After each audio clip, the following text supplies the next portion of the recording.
Hey everybody, welcome to our Friday Drive-By. This is where we answer your questions. The phone number is 8333-ASK-SDR. That's 8333-ASK-SDR. If we answer your question on the big show, we will send you a swag bag, usually made up of a hat and a t-shirt and a notebook and a coffee mug or something like that. Wonderful things. Sometimes some parts hold stuff sneaks in there. We got a little bit of parts hold swag, not a ton.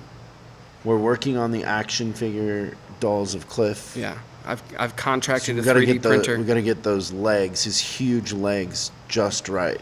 His striations are amazing. Okay, let's go to this week's question. Hey Chris, my name is Luke, and I am going to be taking over a Volkswagen store very, very soon here as a service manager. First-time service manager, but I've been in the industry for almost 20 years. I've been part of a dealership that was on the Chris Collins program for a long time, so I know it works, and I know it can really make a lot of strides. My question to you, and my question for all SDR listeners is, what is your 90-day game plan for a new service manager going into an underperforming store? Right now, I have 1 appointment coordinator, 3 advisors, and 12 technicians.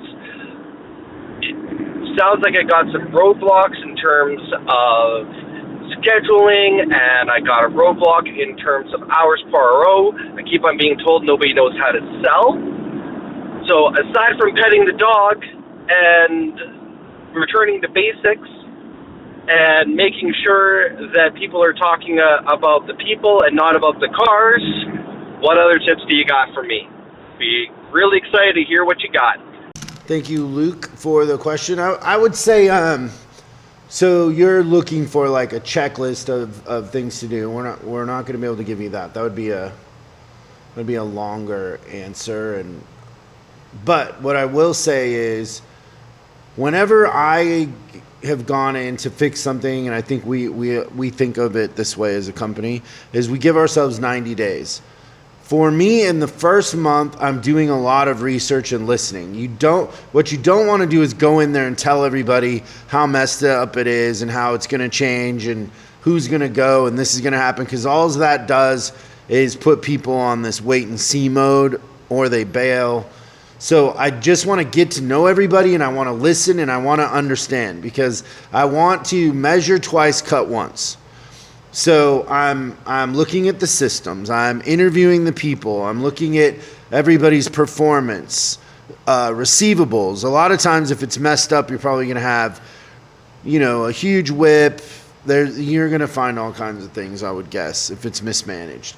So the first part of it, or the first 30 days, I'm just listening and asking questions and learning, taking a lot of notes of what needs to be fixed, what doesn't need to be fixed, that sort of thing. Then the second part is, the second month I make a plan. So you're probably going to have to hire some new people. So you need techs, advisors, whatever it is you need to hire. If you want the numbers to go up, you're going to need more techs. You're usually or rarely ever going to increase the sales by just technicians increasing their efficiency 10%.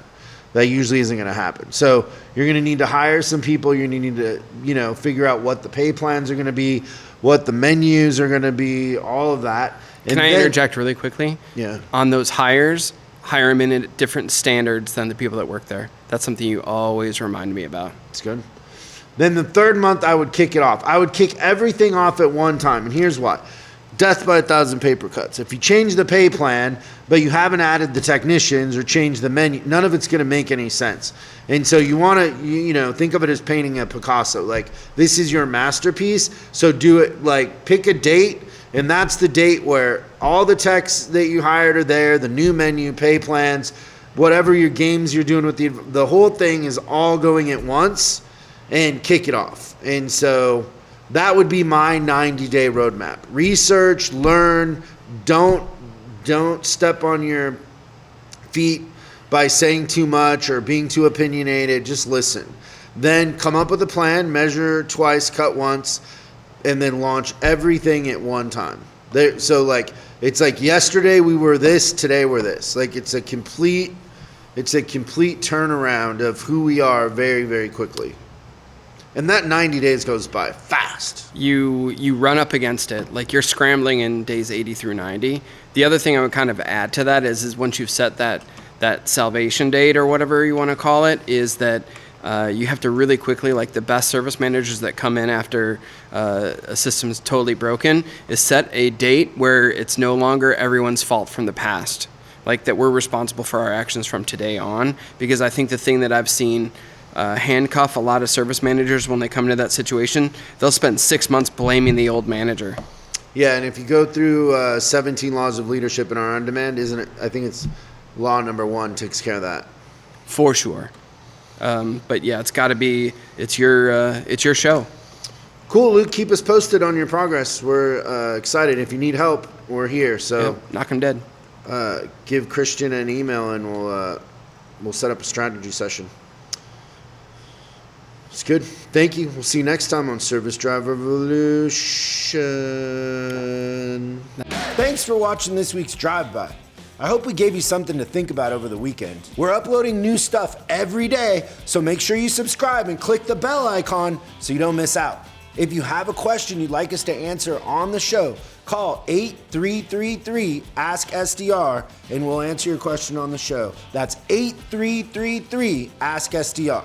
For special deals on our books and training, head over to offers.chriscollinsinc.com. Now that's offers.chriscollinsinc.com. I'm Chris Collins, and I'll see you in the next video.